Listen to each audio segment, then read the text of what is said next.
The night was quiet and cold, and the sky was full of stars and soft clouds moving slowly above the small town of Eden Hill. A boy named Alex was walking home alone through the empty streets, and his hands were deep in his jacket pockets, and his head was low and tired. The wind was soft, but carried a strange sound like a distant whistle or maybe a whisper, but Alex ignored it and kept walking because he thought it was just his mind playing tricks again. Then the sky turned white for 1 second, and a strange flash of light lit up the road, and the clouds seemed to break in half. Alex stopped and looked up, and his eyes were wide and confused, and his heart began to beat faster without any reason. A burning object came down from the sky like a falling star, but bigger and louder and full of fire and smoke, and it crashed into the woods behind the old gas station. The ground shook a little, and a strange light stayed in the trees like a broken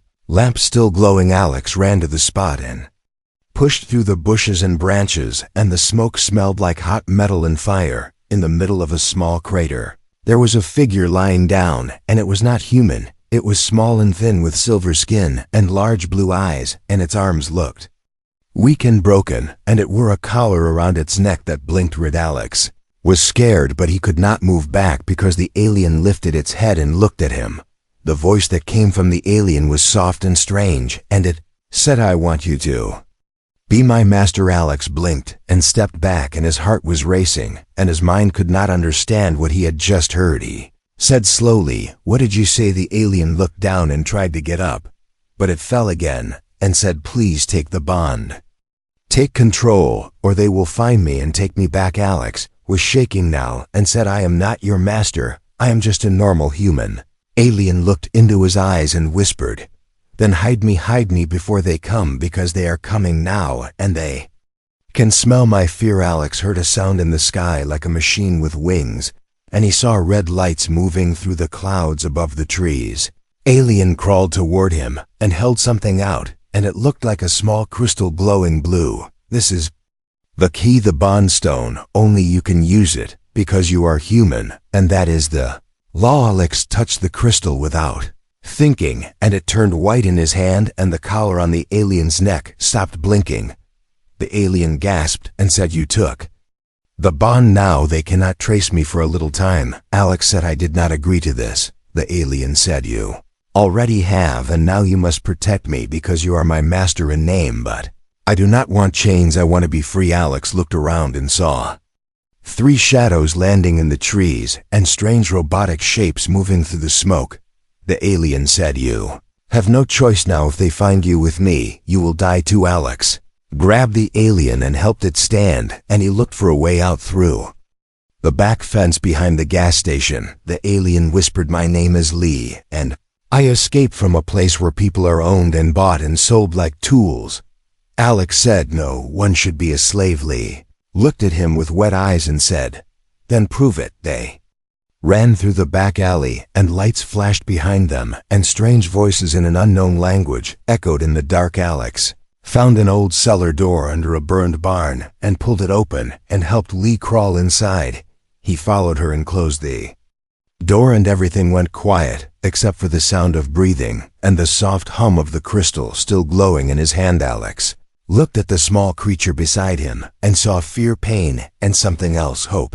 And Lee whispered again, "You are not like them. You do not smell like cruelty. You smell like choice." Alex did not speak because he did not understand any of this, but he knew one thing. He could not let her go back outside. The machines were getting closer, and a voice called in the wind, "Give us the property, and you may live." Alex held the crystal tighter and said in a low voice, "She is not a property, she is a person." Then he looked at Lee and said, "I do not know what I am doing, but I will not leave you." Light in the crystal grew brighter, and the collar on Lee's neck turned to dust. Her eyes filled with tears, and she smiled for the first time, and far above the sky turned dark again as something bigger began to move across the stars. Fugitive, the air was heavy, and the cellar was dark and full of dust and old memories and broken wood that smelled of rain and time and forgotten days. Alex sat beside Lee, who was still breathing hard, and her skin was shining faintly in the dim light of the crystal, which now floated quietly. Between them, as if it was listening to everything, Lee's eyes moved fast, as if she was seeing things only she could see, and her hands touched the broken collar pieces like they were cursed, and she was free, but scared of what freedom meant. Alex wanted to ask 100 questions, but only one came out. Why were they chasing you? Lee looked at him with fear still in her voice, and said, because I am not allowed to choose, because I ran from the system, because I am a slave who said no. Alex stared at her, and the word slave echoed in his mind like an old nightmare, and he said, this is Earth, no one is a slave here. Lay touched the side of her head and showed a mark like a scar that glowed red, and said, in my world, this mark means I was born to obey. Born to serve, born to have no name, only a number. She paused and looked down and said, I chose to escape because I heard about humans, because I heard they were different, because I heard they once broke the chains of the stars. Alex was confused and asked, what do you mean? Who told you this? Lee leaned closer and whispered like a secret from the wind, there's a story in the galaxy, a story about Earth, a story about a race that rose from dirt and fire and built machines and ideas and then disappeared. Behind silence and stars, she said, they say humans are not masters by power, but by will, by something deeper, something dangerous. Alex shook his head and said, I am not dangerous. I am just a guy who works part-time and eats noodles every night. Lee gave a small laugh that sounded like music lost in space, and said, maybe that is what makes you dangerous, because you do not know what you are. Suddenly, the crystal turned red and floated higher, and Lee's eyes widened, and she grabbed Alex's arm and said, they are scanning the area, they are using mind tracers, they can read fear. Alex stood up and said, we have to move now. They opened the cellar door slowly, and the wind outside had changed. It was colder and sharper, like a warning from the sky itself. Above, 3 red lights were circling in patterns, and small black drones moved like insects through the fog, searching, smelling, hunting. Alex helped Lee through the field, and they ran low through tall grass and quiet ruins of old buildings where no one came anymore. Lee pointed toward an old train tunnel and said, we can hide there for now. Their sensors are weak and deep metal inside the tunnel. It was dark, and the ground was wet, and Lee began to shake, not from cold, but from memory. Alex lit the crystal, and it cast a soft glow across the walls. And Lee said, I was taken when I was 5, I was sold at 7, I was branded at 8. I have never known silence until now. Alex sat beside her and said, I never thought the stars held pain like this. Lee looked at him and said, the stars are full of cages. Then she pulled out a small device from her belt, a projector that lit up the wall with a hologram, showing a map of stars and a giant red circle with the name Xerian Dominion written in a strange language. She said, this is the empire that hunts me. This is the machine of slavery. They use science to bind us and laws to erase us, and I stole their codes. I have secrets in my mind that could break them if I live long enough to share them. Alex looked at her and said, then we cannot let them catch you. Lee gave him another strange object shaped like a ring and said, this is a translator, but also a tracker. If you wear it, you will be seen as my master, and they may ignore you, but it is a risk. Alex put it on, and it felt cold and heavy like a truth he was not ready to carry. Lay said quietly, once the collar was broken, the bond became real, and now your scent carries authority, but it also carries a target. Alex said, then we move. We run, we find someone who can help. But Lee shook her head and said, no one will help us, because most beings fear the Dominion, and those who do not are already dead. They sat in silence, and far in the distance, a loud hum began to grow louder, a sound like 1,000 machines breathing together. Alex looked out and saw shadows falling from the sky, tall figures with glowing red eyes, landing on the ground like giants made of smoke and steel. Lee held his hand tightly and whispered, they have arrived. And in that moment, Alex understood that nothing would ever be normal again, not for him, not for the galaxy, because the story of a boy and a slave had just become the beginning of a war. The contract of chains. The sky was no longer blue. It was filled with shadows and metal wings and red lights that moved like hungry eyes searching for something they feared and hated. Alex and Lee moved through the old sewer lines under the city, and the air was wet and full of echoes, and every sound felt like a warning. Lee walked slowly, her legs weak, her voice softer than before, and her hands holding her side where a burn mark had started to spread like poison. Alex looked at her and said, "You need help, you are hurt, you need rest," and she shook her head and said, "There is no time, no safe place, not anymore." They stopped under an abandoned subway station where the lights flickered and the walls were covered in dust and silence and old paint that peeled like dead skin. Lee sat against the wall and opened a small device from her pocket and said this was made by the Empire to track and control slaves, and she showed him a display full of numbers and strange symbols.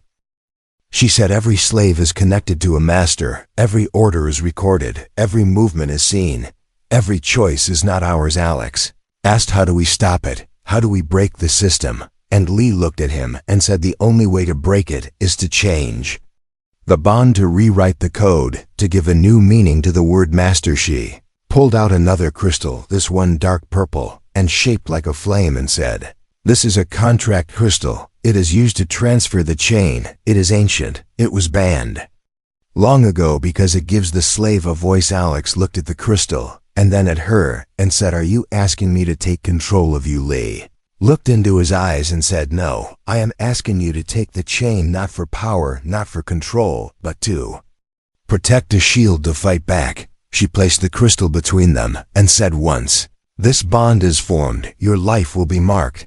Your name will be registered across the network as a holder of a living contract." Alex hesitated because the weight of her words felt like a mountain on his chest, but then he remembered the machines, the hunters, the fear in her voice, and the tears she hid behind her strength. He touched the crystal, and it turned gold, and a symbol formed in the air above them, a symbol of two hands joined in fire and lightly breathed slowly and said, "Speak the words, speak the promise, and the bond will be real." Alex closed his eyes and said, "I promise I will protect, not control. I will guard, not command. I will listen, not order. And I will fight for your freedom, not your silence." The symbol turned bright, and the crystal melted into a thin ring that wrapped around Alex's wrist, glowing softly like a heartbeat. Lee fell forward, and Alex caught her, and her breathing slowed, and her body calmed, and the mark on her skin faded into nothing. She looked up and said, "You did it. You made the bond with no chains, with no fear." Alex helped her stand and said, "Now what happens now?" And she said, "Now they will come harder. Now the Empire will send more, because no one has ever formed a free bond and lived." Suddenly the ground shook, and dust fell from the ceiling, and a loud voice echoed through the tunnels. "Unknown lifeforms detected, illegal bond signature confirmed, target Alex identified, reward doubled, dead or alive." Alex looked at Lee and said, "How do they know my name?" And she said, "The moment you made the bond, you entered their system, and now you are not just a rebel. You are a threat." They ran again through the tunnels, past broken pipes and old posters and forgotten lives, and the sound of machines followed them like a storm of metal and anger. Lee opened a hatch in the ground and led Alex into a chamber where old human tech still blinked and hummed under layers of dirt and time. She said, "This is ancient. This was built by humans long before the Empire found this planet. It was hidden, it was lost, but now we need it." Alex asked, "What is it?" And she said, "It is a beacon, a signal, a voice from Earth that can wake up the past." She pressed her hand to the panel, and the lights turned green, and a voice spoke in old human code, saying, "System awake, user confirmed. Earth priority unlocked." Alex looked at her and said, "What does it mean?" And she smiled for the first time and said, "It means you are more than you think." The walls began to move, and a secret door opened, revealing stairs that led deep underground, where the sound of machines could not reach. Lee said, "This is where we start. This is where we build. This is where chains are turned into weapons." And Alex stepped forward, ready to face a galaxy that called him a master, but never knew his heart, because now the contract was written in choice, not fear, and the war had only just begun. The truth about Earth. The stairs were old and covered in thick dust, and forgotten symbols that glowed faintly under the light of the floating crystal which now followed Alex, like a silent guide through the dark, Lee walked slowly beside him, her steps quiet, but sure, her eyes focused. On the walls were strange carvings moved like memories trapped in stone. Alex said, "Where are we going?" And she said, "We are going to the memory core, the last remaining piece of Earth's forgotten truth, the place where your history was buried to protect the galaxy from what humans once were." They reached a chamber made of black metal and living stone, and the air felt heavier, like it remembered pain and power and secrets that time could not erase. In the center of the room stood a large circular platform surrounded by floating shards of light, each one humming with voices long gone. Lee said, "This is a human vault. It was built before the fall, before Earth was sealed from the stars, before your kind disappeared from the map of the galaxy." Alex looked around and said, "Why would humans hide?" And Lee said, "Because they became something. The galaxy feared something, too strong, too free, too wild."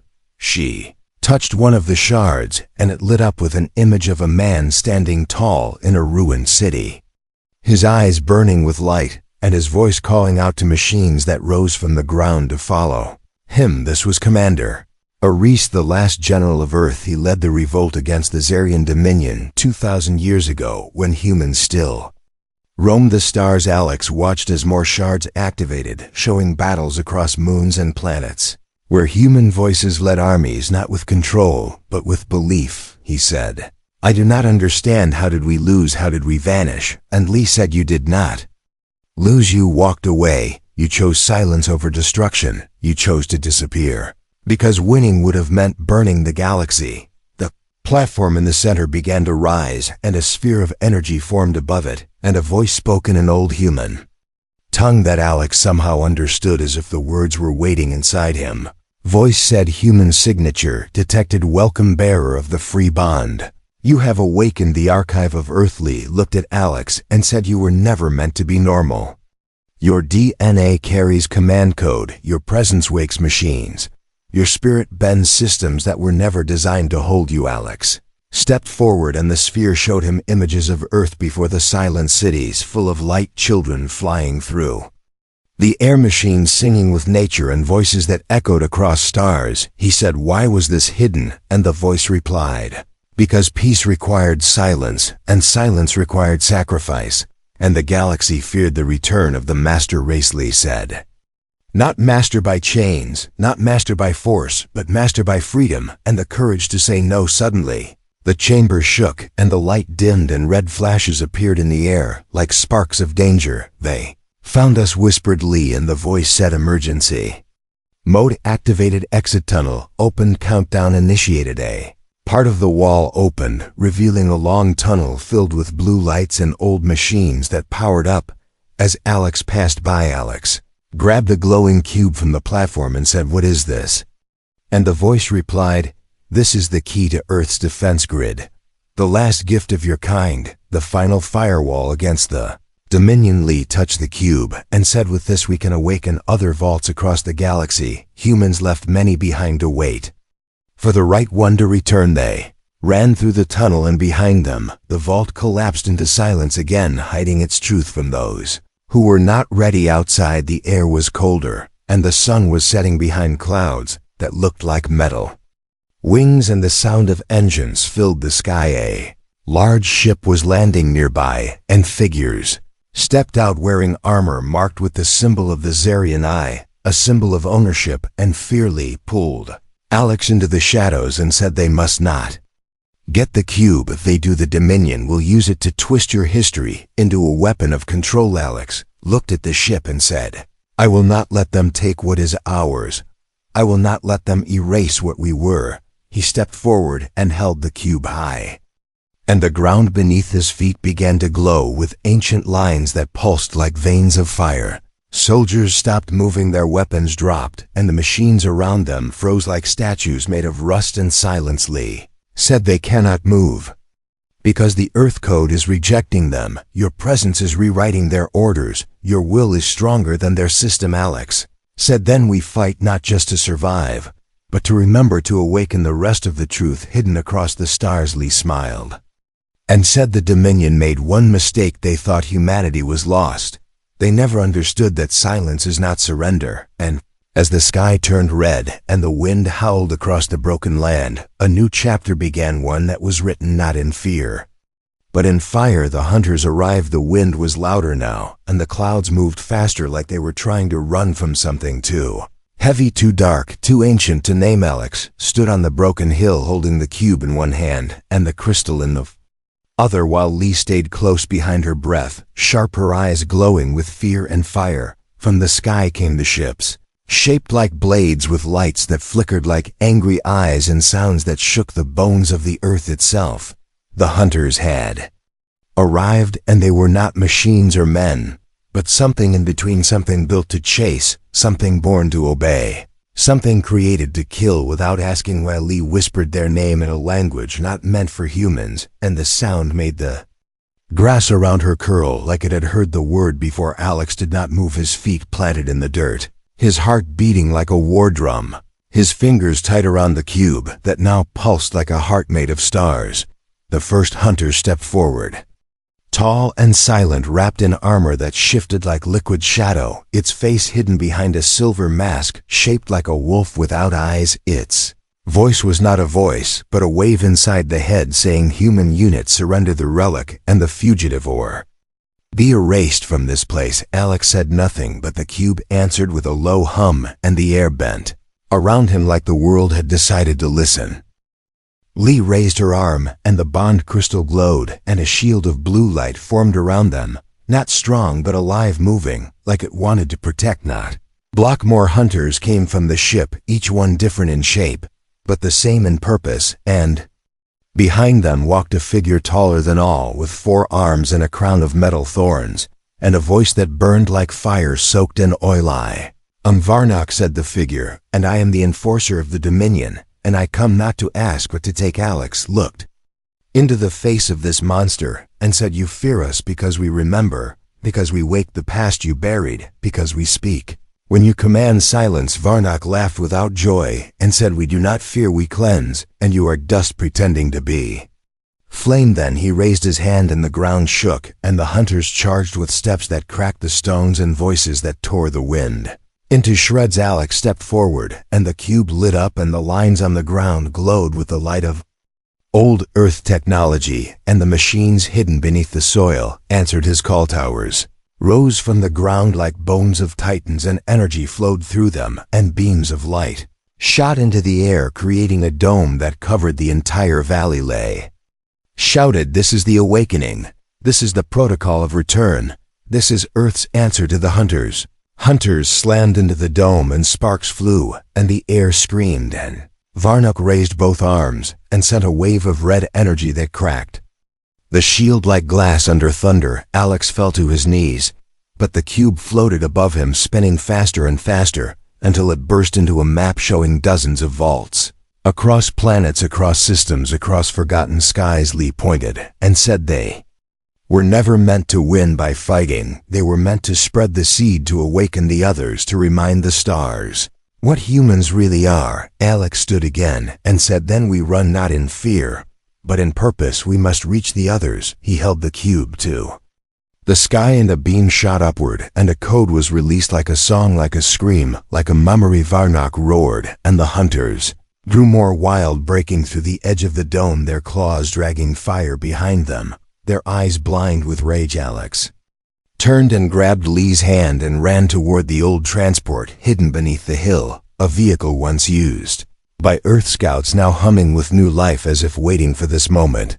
They climbed inside, and the door closed, and the ship lifted with a growl and a spark and a promise. Varnock shouted across the valley and said, "You cannot run from the Dominion. You cannot hide from the order." Alex looked back through the glass and said, "We do not run, we rise." The ship broke through the clouds and vanished into the night sky, leaving behind a field of light and smoke and hunters howling into the void. Lee looked at Alex and said, "You are changing. You are becoming what they fear and what we need." Alex looked at the stars ahead and said, "No, I'm becoming what we forgot." And far ahead in the darkness, a second vault woke up, and a third and a fourth, and the galaxy began to stir like something sleeping too long. Finally breathing again, the last command The ship moved through the dark like a whisper between stars, guided by a signal, older than war, older than memory, older than the fear that shaped the galaxy into cages inside.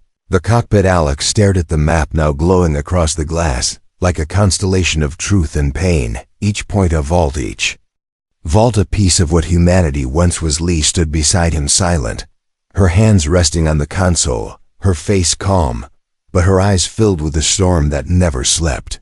She said, "We do not have much time. The Dominion will track the signal, and they will send more than hunters. They will send judges and cleansers." In silence, Alex said, "Then we speak louder. We awaken all the voices they tried to erase." He opened the interface, and a screen appeared showing thousands of encrypted messages hidden inside the cube, each one sent long ago by human leaders to those who would one day rise again. Leah pressed her fingers to the messages, and the ship responded, the lights changing color, the engines shifting rhythm like it understood their urgency. They reached the coordinates of the second vault, a dead planet covered in ash and smoke, where no wind moved and no stars could be seen, and yet beneath the surface the old pulse of Earth still waited. The ship landed with a soft tremble, and the ramp opened, revealing a field of broken metal and statues of stone shaped like faces crying upward toward a sky that forgot them. Lay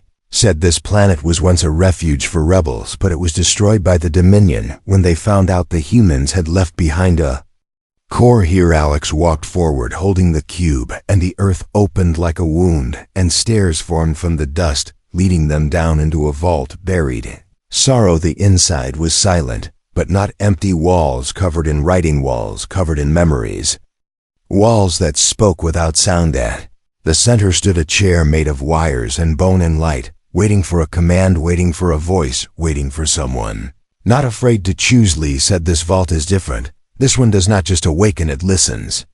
And once it hears the truth, it obeys, and once it obeys, it changes everything connected to the system." Alex asked, "What does it mean to sit there?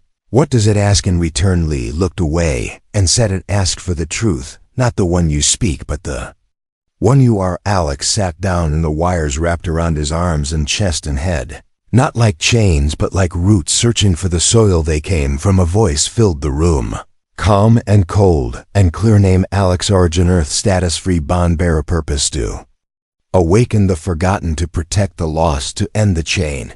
The chair pulsed, and the vault came alive, and the walls melted into light, showing images of the Dominion's rise, the burning of cities, the branding of children, the silence that followed, the screams.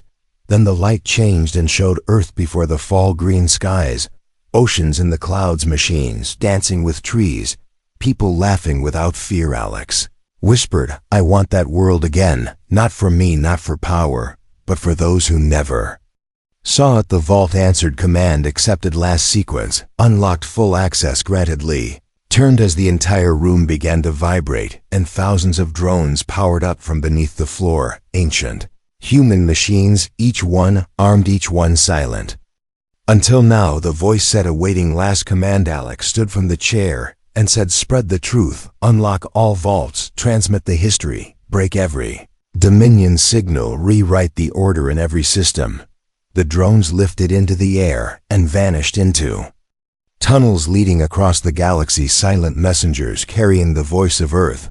Suddenly the room darkened, and a screen appeared showing Varnuk speaking from a command ship orbiting a nearby moon, his face full of hate, his voice full of poison. "You have chosen war. You have called the past into the present. You will not survive this." Alex looked at the screen and said, "Maybe not, but we will be remembered, and what we awaken cannot be put back to sleep." Lee said, "We need to move. The Dominion fleet is on its way, and the core will collapse once the drones leave." They ran back to the ship as fire rained from the sky, and the vault began to fall apart, not in defeat, but in release, as if its purpose was finally done. Inside the ship, the engines screamed with power, and the craft shot upward, breaking through smoke and light and sorrow. Alex looked out the window and saw more ships rising behind them.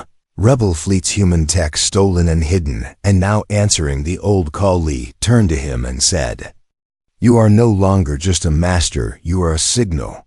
You are a command that cannot be erased, Alex. Held the crystal tight, and said, then this is the last command. And across the stars the message echoed, we are free, we remember, we return.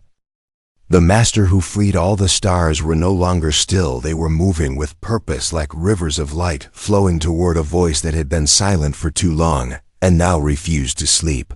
Again Alex stood at the center of the command deck, surrounded by lights and signals and the rising hum of 1,000 ships waking from the dark corners of forgotten space. Lay watched him from beside the navigation pillar, her hands steady, her heart uncertain, her eyes reflecting the storm outside as fleets from both sides drew closer, each carrying the weight of a different world. Messages came from across the galaxy, some in human code, some in alien tongue, all repeating the same word, freedom. Dominion fleet appeared first, cold and perfect, shaped like blades, shaped like punishment, shaped like silence, sharpened by centuries of control. Their leader, Varnock, appeared on the main screen, his face carved with pride and fury, and his voice deep like a hammer breaking history. He said, you have caused chaos, your name will be erased, your world will be ashes, your allies will be hunted like shadows with no sky. Alex replied, I have not caused chaos. I have reminded the stars what it means to feel, to choose to belong to no one. Behind him a growing network of ships formed a wall of light, the rebel fleet built from fragments of resistance. Stolen ships, broken satellites, rebuilt by those who once had nothing, but now had something worth everything. Lee activated the final beacon, and a signal spread from the ship, a pulse of ancient Earth code that connected all awakened vaults and turned them into one voice, one rhythm, one fire. The Dominion responded with missiles and war engines, and skybreakers that screamed as they fell through the clouds like demons of metal and rage. Alex closed his eyes and placed the Earth crystal into the core of the ship, and said, initiate protocol, final bond. The ship began to shift its panels, changing shape, its engines turning blue with energy drawn from every piece of tech humanity left behind. This ship is no longer just a vessel, said Lee. It is a message, a weapon, a choice. Alex walked to the edge of the deck and looked into the stars as the final wave of Dominion ships closed in their weapons, ready, their orders clear. He opened the interface and transmitted one last command to all rebel ships: do not destroy, do not dominate, do not repeat what they did to us, protect, defend, free. Then he turned to Lee and said, if we fail, the vaults will fall again. The chains will return, and this spark will be crushed. She stepped forward and placed her hand on his and said, we will not fail because they are not following you out of fear. They are following you because you are the only one who never wanted to lead. The first clash happened above the moons, where human drones met Dominion war beasts and turned them into silent ash, without cruelty, without hate, just precision and memory. Every attack from the Dominion was met with a shield not made of walls but of unity, rebel ships shielding the weak, guiding escape pods, defending planets that had never known mercy. Alex stood calm, his voice now linked to every ship, every soul, every choice, and he said, we fight not to win, but to wake. Varnock's ship approached like a god of fire, surrounded by hunters and silencers, and dark suns that swallowed signals. Alex ordered full shield activation and spoke into the core, and the ship responded by glowing brighter than anything in the sky. Its energy, drawn from the hope of billions, Lee moved through the ship, rerouting power channels, calculating paths, unlocking final barriers that had been sealed since the fall of Earth. Suddenly, the enemy breached the outer perimeter, and a hunter landed inside the rebel flagship, breaking steel, breaking silence, its claws ready to end Alex's breath. Before the blow could fall, Lee stepped between them, and the bond crystal exploded in light, and the hunter stopped, frozen by a code it could not understand. Alex lifted his hand and said, you are not my enemy, you are just a tool used by those who fear freedom. The hunter looked into his eyes and dropped its weapon, and stepped back and disappeared into the shadows. No longer bound, Varnock screamed across the signal grid and sent all forces to crush the rebel core. But it was too late. The system had changed. The voice of the Dominion had been rewritten by the choice of one who never asked to command. Alex activated the last link and the Earth protocol spread like fire across every Dominion system, turning chains into keys, turning orders into silence, turning fear into memory. Every collar, every brand, every lock melted into light, and across planet slaves lifted their heads and whispered, "I am free, Varnox." Ship collapsed into itself, crushed not by power, but by purpose. Lee turned to Alex and said, "It is done," and he looked at her and said, "Not yet." Broadcasted one final message to the galaxy. There are no masters, there are no slaves, only choice, only voice, only future. Then he stepped down from the command deck and walked away from the seat of power, leaving it empty, leaving it cleanly. Followed him as the stars calmed and the ships returned to silence, and the galaxy breathed for the first time in centuries. Said, "What now?" And Alex said, "We live and we remember." She smiled and whispered, "You gave me freedom. You are not my master. You are my friend." And the galaxy moved forward, not with war, not with rulers, but with light.